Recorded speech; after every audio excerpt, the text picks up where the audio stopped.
Reproduction, chapter number 14, 10th class bio. Today's topic is sexual reproduction in flowering plants. Flowering plants हम लोगों ने study किए हैं कि एंजियोस्पर्म्स को हम क्या कहते हैं, वो फ्लावरिंग प्लांट्स होते हैं. We know that in angiosperm parents plants are diploid sporified generation.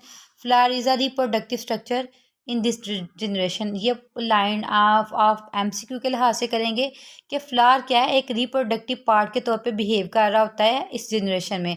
The flower components are arrange in the form of whorls. Whorls किसको कहते हैं, घेर को. The outer two whorls in a flower are non reproductive.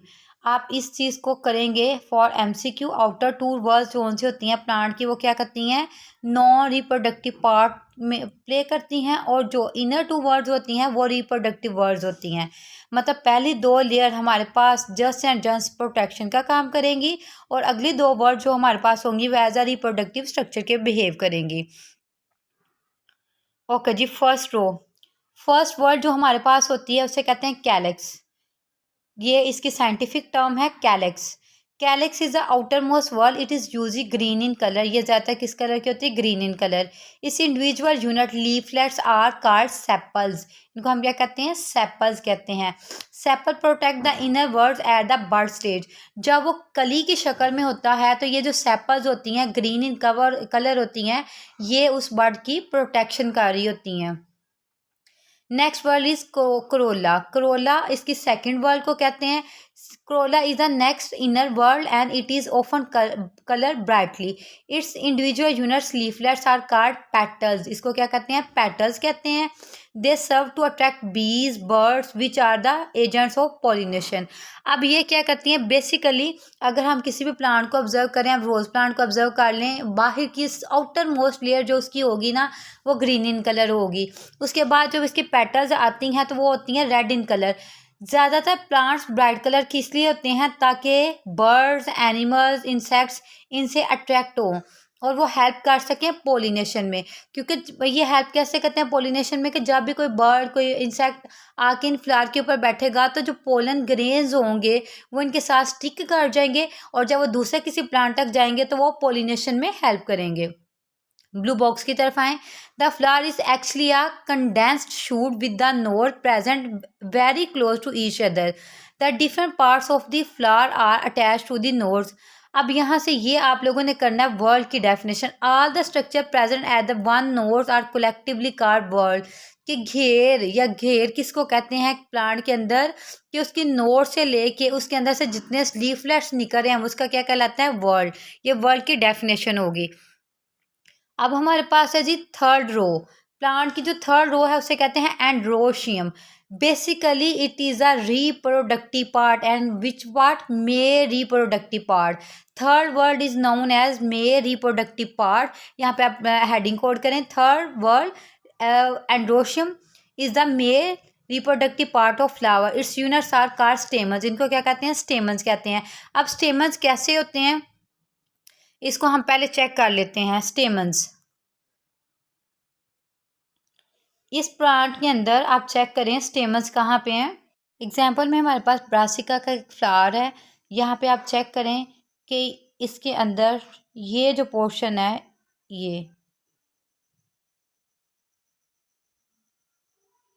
ये मे reproductive part है.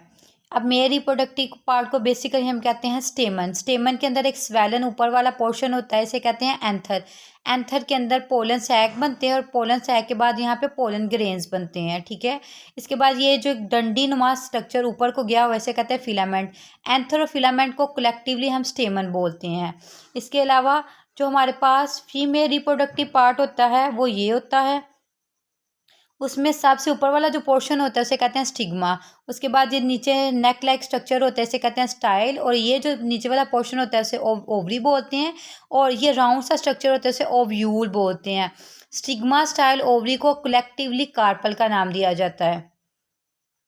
अब हम इसको रीड आउट करते हैं मेल रिप्रोडक्टिव पार्ट को. Male reproductive part, third word androecium is the male reproductive part of flower. Its units are called stamens. Stamen. Each stamen has a thread-like filament at the free end of which anther is attached. Anther has pollen sac in which haploid microspores are produce through meiosis. अब यहाँ पे ये चीज़ है, anther के अंदर pollen sac बनते हैं और पोलन सैक के अंदर हमारे पास क्या बनता है जी, माइक्रोस्पोर्स। माइक्रोस्पोर्स के अंदर क्या होती है, मियोसिस होती है। मियोसिस होगी तो ऑब्वियसली है कि इसके अंदर क्रोमोसोम का नंबर हाफ रह जाएगा। Each microspore germinate into gametophyte generation. During it the nucleus of microspore undergoes mitosis and produce two nuclei, tube nucleus and generative nucleus. अब होता क्या है कि इसका जो फिलामेंट है उसके अंदर दो तरह के न्यूक्लियस होते हैं। एक होता है ट्यूब न्यूक्लियस जो कि फिलामेंट के अंदर होता है, और एक जनरेटिव न्यूक्लियस होता है। जो जनरेटिव न्यूक्लियस होता है उसके अंदर अगेन माइटोसिस होती है और उससे दो स्पर्म बनते हैं। So a germinated microspore has a tube nucleus and two sperm. All these structures are the male gametophyte generation of the plants. अब यहाँ पे इस पोर्शन को हम चेक कर लेते हैं जो हमने ट्यूब न्यूक्लियस का पढ़ा अभी। और ये यहाँ पे हमारे पास ये देखें जी, यहाँ पे जब हमारे पास था मेज, यहाँ पे ये हमारे पास था ट्यूब न्यूक्लियस, ठीक है जी। जब इसके अंदर माइक्रोस्पोर्स बने हमारे पास, सबसे पहले ये हमारे पास मेल स्ट्रक्चर्स के अंदर, फिर इसके अंदर बना एक जनरेटिव न्यूक्लियस, उसके अंदर 1n नंबर था और ट्यूब न्यूक्लियस का 1n। अब ये ओवरऑल हमारे पास क्या था, मेल गैमेटोफाइट, तो ये मेल गैमेटोफाइट था।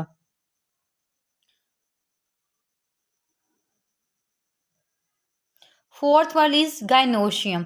गाइनोशियम क्या है, हमारे पास फोर्थ वर्ल्ड है, चौथा घेर हमारे पास क्या है, गाइनोशियम। और ये क्या है, female reproductive part of the flower. Its units are carpel, इसको क्या कहते हैं, carpel are pistil. Each carpel is made up of basal.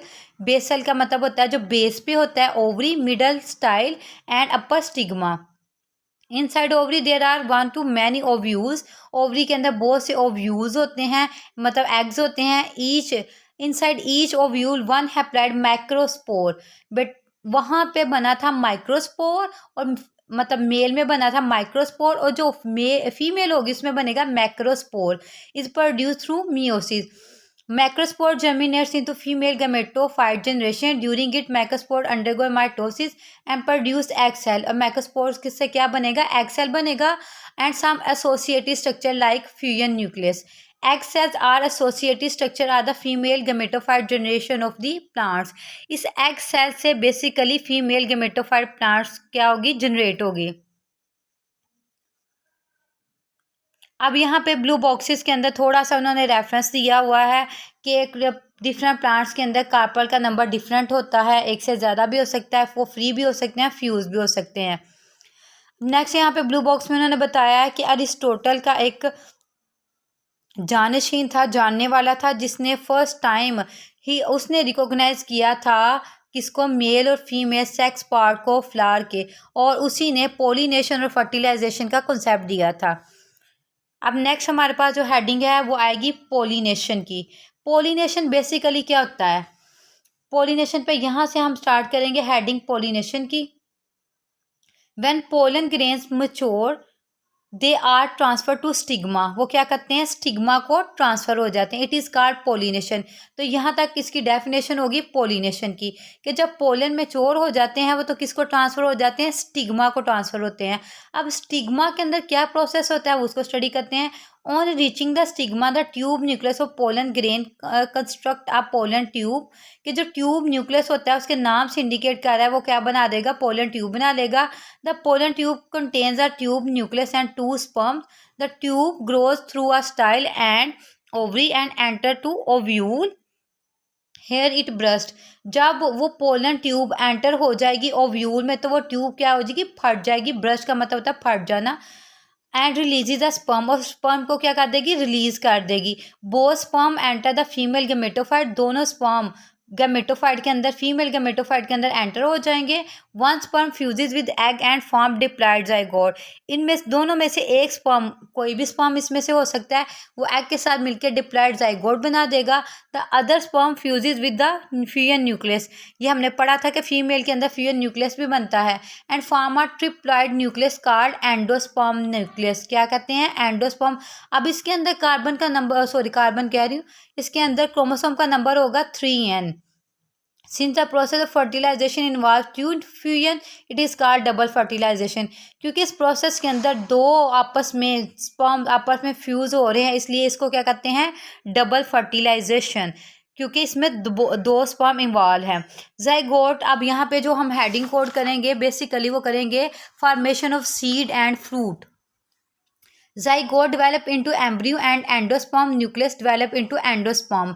zygote देख लें किस में डेवलप हो रहा है, zygote डेवलप हो रहा है एम्ब्रियो में, और जो एंडोस्पर्म न्यूक्लियस है वो डेवलप हो रहा है एंडोस्पर्म टिश्यू में, और जो कि growing food of the growing embryo, जो कि मतलब हेल्प करेगा या एज अ फूड बिहेव करेगा डेवलपिंग एम्ब्रियो के लिए. Ovule then becomes seed. Ovule बाद में क्या बन जाएगा, सीड बन जाएगा. And ovary changes into fruit, और ओवरी किस में चेंज हो जाएगी, फ्रूट में चेंज हो जाएगी. When seed mature they are disperse. जब यही सीड मैच्योर हो जाएंगे वो डिस्पर्स हो जाएंगे, फैल जाएंगे, बिखर जाएंगे, और क्या करेंगे, हेल्प करेंगे पोलिनेशन में. If seed get suitable condition, अब सूटेबल कंडीशन क्या है, उनको प्रॉपर एयर मिले, टेम्परेचर मिले, वाटर मिले और सनलाइट मिले. Their embryos develop into new plants, तो उनके एम्ब्रियोज क्या बन जाएंगे, न्यू प्लांट्स में कन्वर्ट हो जाएंगे. अब यहाँ पे थोड़ा सा प्रोसेस को देख लें. यहाँ तक हमारे पास जो ऊपर रेड वाला है वो मेल गमेटोफाइट है, और नीचे जो फीमेल है मेल गमेटोफाइट माइक्रोस्पोर सेल्स बन रहे हैं, मदर सेल्स बने 2n. इसके अंदर मियोसिस हुई, जब मियोसिस होती है तो क्रोमोसोम का नंबर हाफ हो जाता है. फिर उसके बाद क्या बने हैं, माइक्रोस्पोर 1n था, इसने आगे से एक जनरेटिव न्यूक्लियस बनाया जिसका नंबर 1n था, ट्यूब न्यूक्लियस ने एक 1n बना दिया. तो ये हमारे पास क्या था, मेल गमेटोफाइट. अब इस मेल गमेटोफाइट ने पोलिनेशन के थ्रू जाना है फीमेल गमेटोफाइट में. तो पहले चेक कर लेते हैं फीमेल गमेटोफाइट को. ये हमारे पास है मैक्रोस्पोर मदर सेल 2n है, इसके अंदर जब मियोसिस होगी तो ये इसमें क्रोमोसोम का नंबर हाफ होके 1n रह जाएगा. तो ये हमारे पास क्या हो गई, मियोसिस हो गई. अब माइटोसिस होगी, जब माइटोसिस होगी तो हमारे पास रिजल्ट में एक फ्यूजन न्यूक्लियस बनेगा 1n + 1n मतलब 2n, और एक साथ में एग सेल बनेगा. अब ये जो एग सेल है ये फ्यूज करेगा किसके साथ, स्पर्म के साथ. अब देखें जी, ये एक पोलन ट्यूब बनी हुई है जिसके अंदर 2 स्पर्म आ रहे हैं और साथ में एक ट्यूब न्यूक्लियस है. अब ये ट्यूब नीचे को जाकर जब एग के साथ फ्यूज करेगी तो डबल फर्टिलाइजेशन होगी. डबल फर्टिलाइजेशन क्यों होगी, क्योंकि इसके अंदर 2 स्पर्म इन्वॉल्व हैं. एक स्पर्म ये है और एक स्पर्म ये है 1n. इनके अंदर क्रोमोसोम का नंबर 1n है लेकिन 2 स्पर्म इन्वॉल्व है, इसलिए हम इसको कहेंगे डबल फर्टिलाइजेशन. तो जाइगोट जो बनेगा वो 2n बनेगा और एंडोस्पर्म जो बनेगा वो 3n बनेगा.